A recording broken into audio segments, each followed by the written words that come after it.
E aí, rapaziada, beleza? Bem-vindo a mais um vídeo do canal Sonegador. E hoje eu vou fazer uma leitura de mais um artigo do Ropa. A existência do Estado é, acima de tudo, uma contradição jurídica.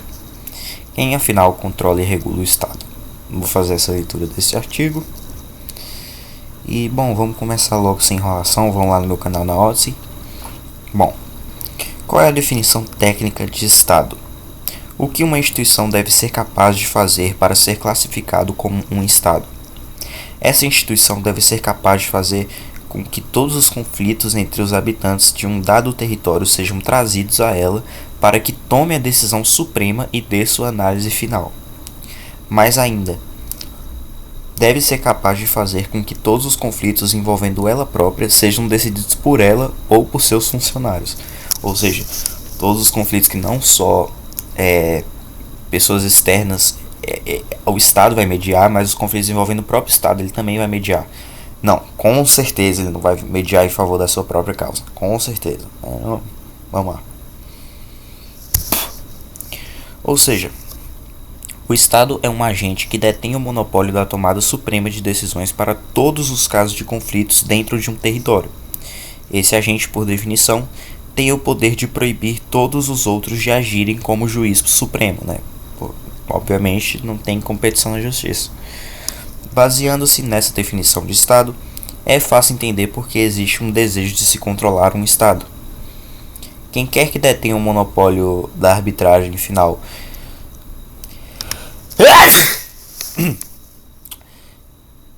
Quem quer que detenha o monopólio da arbitragem final dentro de um dado território tem o poder de fazer as leis, obviamente, né?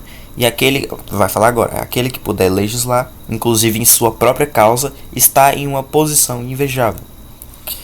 A partir do momento em que passa a existir uma instituição que detenha o monopólio da tomada suprema de decisões para todos os casos de conflito, essa instituição também irá definir quem está certo e quem está errado em caso de conflito em que os próprios membros dessa instituição estejam envolvidos.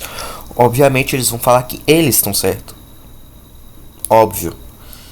Ou seja, ela não apenas é a instituição que decide quem está certo ou errado em conflitos entre terceiros, como ela também é a instituição que irá decidir quem está certo ou errado em caso de conflitos em que os próprios membros estejam envolvidos. Uma vez que você percebe isso, então se torna imediatamente claro que tal instituição não apenas pode, por si mesma, provocar conflitos com cidadãos comuns para em seguida decidir a favor de quem está certo e quem está errado, como também pode perfeitamente absolver todos os seus membros que porventura tenham sido flagrados em delitos, né? Já que ela pode definir quem é certo e quem é errado, ela obviamente, né, vai poder absolver os seus próprios funcionários, né, os próprios funcionários do Estado. Isso pode ser exemplificado particularmente por instituições como o Supremo Tribunal Federal. Se um indivíduo incorrer em algum conflito com a entidade governamental, ou se algum membro do aparato estatal for flagrado em delito, o tomador supremo da decisão, aquele que vai decidir sobre a culpa dos envolvidos, será o Supremo Tribunal, que nada mais é do que o núcleo da própria instituição que está em julgamento. Assim, é claro, será fácil prever qual será o resultado da arbitração desse conflito. O Estado sempre estará certo, né, obviamente, já que é o Estado que pode legislar lei, e isso envolve conflitos até com ele mesmo, só ele pode legislar lei, então ele sempre vai falar que está certo, né, óbvio. Consequentemente, é fácil perceber a falácia fundamental presente na construção de uma instituição como o Estado. A insustentável defesa do Estado. O mais sofisticado argumento em favor do Estado deve ser brevemente examinado. Desde Hobbes... Vai falar do contrato social, puta que pariu. Desde Hobbes, esse argumento tem sido repetido incessantemente. Funciona assim. No estado natural das coisas, antes do estabelecimento de um Estado, sobejam os conflitos permanentes. Todos alegam ter direito a tudo, o que resulta em guerras intermináveis. É o negócio do estado natural das coisas de Thomas Hobbes, que ele fala que o homem é o lobo do homem. Logo, a gente tem que dar o poder supremo na mão de um homem. O Hobbes era muito burro, mas ok. Não há como sair dessa situação instável por meio de acordos, pois afinal, quem iria fazer cumprir esses acordos? Sempre que a situação se mostrasse vantajosa, um ou ambos os lados iriam quebrar o acordo. Logo, as pessoas reconheceram que somente uma solução para o desideratum da paz, o estabelecimento por consentimento de um Estado, isto é, uma entidade externa e independente que assumiria a função fiscal e juiz supremo. Porém, se essa tese está correta e os acordos requerem um fiscal externo que os tornem vinculantes, então o Estado criado por consentimento nunca poderá existir, pois para fazer cumprir o próprio acordo, do qual resultará a formação de um Estado, tornar esse mesmo acordo vinculante, um outro fiscal externo, um Estado anterior, já teria de existir. E para que esse Estado tenha podido existir, um Estado anterior a ele deveria ter sido postulado, e assim por diante, em uma regressão infinita, que é impossível. Por outro lado, se aceitarmos que Estados existem, e é claro que eles existem, então esse próprio fato contradiz a história hobbesiana. O Estado em si surgiu sem a existência de qualquer fiscal externo. Presumivelmente, na época do suposto acordo, nenhum Estado anterior existia para arbitrar esse acordo. Ademais, uma vez que um Estado criado por consentimento passa a existir, a ordem social resultante continua sendo autoimposta. Sem dúvidas, se A e B concordam em algo, esse acordo só pode ser tornado vinculante por uma entidade externa. Entretanto, o próprio Estado não está vinculado da mesma forma a um fiscal externo. Não existe absolutamente nenhuma entidade externa para mediar conflitos entre agentes do Estado e súditos do Estado. Por isso que vai haver aquele problema do Estado legislar em sua própria causa. Enfim, da mesma forma, não há nenhuma entidade externa para mediar conflitos entre os próprios agentes do Estado ou entre as próprias agências do Estado. Pior ainda, não há agente externo para punir os próprios integrantes do Estado que incorrem em delito. Então, eles podem roubar o quanto quiser, escravizar o quanto quiser, fazer o que quiserem, porque o Estado que vai legislar tudo, então ele sempre vai estar certo, ele sempre vai legislar em própria causa. Sempre que houver conflitos judiciais entre o Estado e seus cidadãos, entre uma agência do Estado e outra agência do Estado, ou entre membros do Estado, tais acordos serão mediados apenas pelo próprio Estado. O Estado não está vinculado a nada exceto as suas autoimpostas regras, isto é, as restrições que ele se impõe a si mesmo. Em relação a si próprio, o Estado ainda está no estado natural de anarquia, caracterizada pela autofiscalização e pelo autocontrole, pois não há na hierarquia um Estado superior que possa vinculá-lo a algo. Mais ainda, se aceitarmos a ideia hobbesiana de que a fiscalização de regras mutuamente consentidas requer um agente externo independente, isso por si só iria descartar a hipótese da criação de um Estado. De fato, tal ideia constitui um argumento conclusivo sobre a instituição de um Estado, isto é, de um monopolista da arbitração e da decisão suprema, pois teria de existir uma entidade independente para arbitrar todos os casos que envolvessem algum agente do Estado, e um cidadão privado, ou que envolvesse apenas agentes do Estado.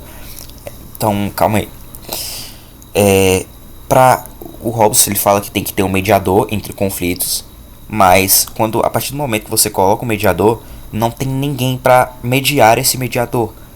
Então o argumento dele não faz sentido, porque teriam que ter mediadores infinitos. Eu acho que é isso que o Hobbes está falando. E aí, uma hora alguma instituição vai ter que ser anarquizada. Uma instituição não vai ter que ter mediador. Essa instituição atualmente é o Estado, não tem mediador. Então ele sempre ele sempre vai legislar em própria causa.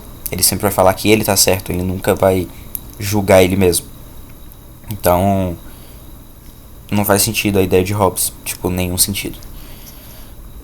Da mesma forma, teria de haver uma entidade independente para todos os casos que envolvessem conflitos intra-estado, e teria de haver uma outra entidade independente para o caso de conflitos entre várias entidades independentes. Porém, isso significa, é claro, que tal Estado ou qualquer entidade independente não seria um Estado no sentido estrito do termo, mas simplesmente uma de várias agências arbitradoras de conflitos, operando em um ambiente de livre concorrência, que eu acho que ele está falando da justiça privada, né? Que seria muito melhor que o Estado, porque não teria um monopolista da justiça, teria uma concorrência da justiça. E aí, aquele que fosse mais justo, aquele que vendesse o melhor serviço, iria ser mais comprado. Aquele que fornecesse as melhores leis, etc. Conclusão. Quase todas as pessoas estão convencidas de que o Estado é uma instituição necessária. Sendo assim, é bastante duvidoso que a batalha contra o Estado possa ser vencida de maneira tão fácil quanto parece ser no nível teórico e intelectual, né? Já que o Estado é tão facilmente irrefutável, né? É literalmente contradição performativa você falar que o Estado é legítimo, logicamente, mas, né, as pessoas já estão convencidas que o Estado ela é necessário, né? Ou que é um bem, ou que é um mal, porém necessário. Que são, no caso, os liberais, são burros pra cacete, mas enfim. No entanto, a própria existência do Estado é, em si mesma, uma contradição jurídica. Contra esse fato, ainda não foram apresentados argumentos lógicos. E nunca vão ser, na verdade, só os anarcapitalistas pensam assim.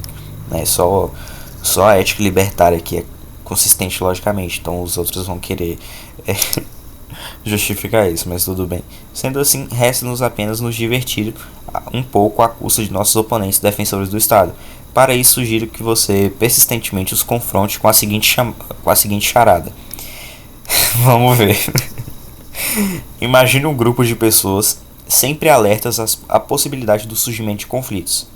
E então, eis que alguém propõe, como solução, a este eterno problema humano, que ele próprio se torne o arbitrador supremo de todos os casos de conflito, inclusive daqueles em que ele mesmo esteja envolvido. Estou certo de que ele será considerado um piadista ou alguém mentalmente perturbado, né? Já que, pô, o cara ele quer arbitrar todos os conflitos, inclusive que ele mesmo participa, óbvio que ele vai arbitrar em favor dele mesmo. Então, se fosse tipo um grupo de pessoas, seria considerado uma piada isso. Não iria passar. Entretanto, é exatamente isso que todos os estatistas propõem, né? Então, né? É uma charada aí do Hoppe muito interessante. Gostei dessa charada, muito boa. Foi esse o vídeo, rapaziada. Espero que vocês tenham gostado. Lembrando que, pelo que eu saiba, só os anarcapitalistas defendem a justiça privada. Eu acho que só os anarcapitalistas defendem a justiça privada. E tem minarquistas que não acreditam no anarcapitalismo justamente porque acreditam que a justiça tem que ser legislada pelo Estado. O que é tipo muita burrice. A Ayn Rand mesmo, ela acreditava que tudo que tinha que ser privatizado, menos a justiça. Se eu não me engano era isso. Então tipo assim, como a gente viu aqui, né? Uma contradição jurídica. Mas enfim, esse foi o vídeo. Espero que vocês tenham gostado desse artigo aí do Hoppe. Mais um artigo bem interessante. Se gostou, deixa o like aí, se inscrevam no canal e até a próxima. Falou!